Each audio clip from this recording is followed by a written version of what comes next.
नमस्कार, बहुत बहुत स्वागत है आपका जो गायत्री ज्योति संस्थान में। और मैं हूं आपकी दोस्त होस्ट विजेता। देखिए, गंगा माँ तो किसी परिचय की मोहताज नहीं है और इनके बारे में तो क्या बोला जाए, हम सनातन धर्म के लिए उद्धार करने के लिए ही इनका प्रादुर्भाव हुआ है। तो आज हम गंगा जल के कुछ ऐसे टोटके बताएंगे जिनको अपना करके आप अपनी ज़िंदगी मतलब कुछ अगर कष्ट है तो उसमें शुभता आप ला सकते हैं। जैसा हम जानते हैं कि पूजा पाठ में गंगा जल का बहुत ही महत्व है हम सनातन धर्मों वालों के लिए।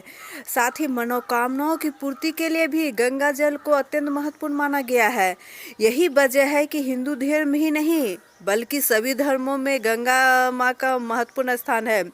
शास्त्रों में भी गंगा जल को अमृत माना गया है और ज्योतिष शास्त्र में भी गंगा जल के कुछ टोटके और उपायों के बारे में बताया गया है। मान्यता यह है कि इन टोटकों से जीवन की सभी समस्याओं का निदान हो जाता है। मतलब गंगा माँ का जल से अगर हम कुछ छोटे मोटे टोटके करें तो हमारी ज़िंदगी में भी जो परेशानी आ रही है उसको हम शुभता में बदल सकते हैं और साथ ही मनोवांछित कामनाओं की पूर्ति भी कर सकते हैं।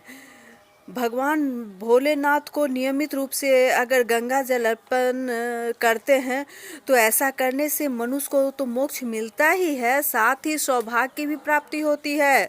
धन और नौकरी संबंधी मामलों में भी आप भोलेनाथ को गंगा जल चढ़ा सकते हैं। इसके लिए आप पीतल के लोटे में गंगा जल, उसमें बिलपत्र और कमल के पुष्प अर्पित कर आप भोलेनाथ को मनोकामना बोलते हुए जल अर्पण करें। मान्यता ऐसा है कि ऐसा करने से घर में सुख संपन्नता का वास होता है। साथ ही नौकरी संबंधी समस्याएं भी दूर हो जाती है और जिनको नौकरी की प्राप्ति चाहिए उनको नौकरी भी मिल जाती है। कर्ज से परेशान जातकों को घर में गंगा जल जरूर रखना चाहिए। इसके लिए आपको गंगा जल को पीतल के बर्तन में रखकर घर के ईशान कोण में आप रख दें और जीवन की परेशानियों का भी हल हो जाएगा। अगर आप ईशान कोण में गंगा जल रखते हैं पीतल के बर्तन में तो आपके ज़िंदगी में अगर कुछ परेशानी भी आ रही है तो उसका भी निदान हो जाता है। और अगर कोई बीमार है, आपको लग रहा है कि कुछ नज़र उजर लग गया है तो आप उसके लिए उसके ऊपर गंगा जल के छींटे डालें और स्नान करने के पानी में गंगा जल मिलाएं। देखिए, स्नान कर गंगा जल से तरीका यह है कि बाल्टी में पहले आप गंगा जल डालें, उसके बाद स्नान करने वाला जल डाल करके आप स्नान करें।